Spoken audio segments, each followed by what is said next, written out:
I just want to make you aware of something, that not all CNC machines are quite accurate. I've just been fitting some of these hub flanges onto this 110, and I know they've got the discs are not good. I'm supposed to be changing the disc, but I bought the wrong ones by mistake. But anyway, that's besides the point. That's my error.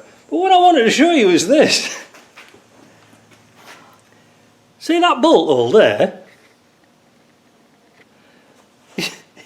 I was trying to put it in and I thought, well, why isn't this bolt going in? You know, the new bolt wouldn't have it. Anyway, I sort of looked at it, it's not in the centre. Now, wouldn't you have thought, with all these machines and stuff like this, that these would be perfect every time? So you know where these came from. You don't have to guess too much, do you? Obviously when they're selling thousands of these, there's no quality control. They don't check everyone, but it just shows how things do slip through and they're no good at all. So I just want you to be aware of that. Now, whilst I'm on this subject, oh damn this Zoom,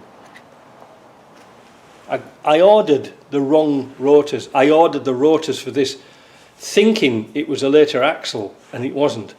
This is an early Salisbury axle, or the Dana 60, and the offset for the front to back is different. Same diameter, same thickness, no problems at all.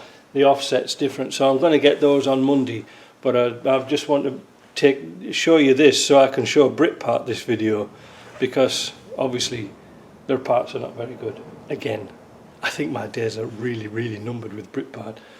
Alright, I'll see you later.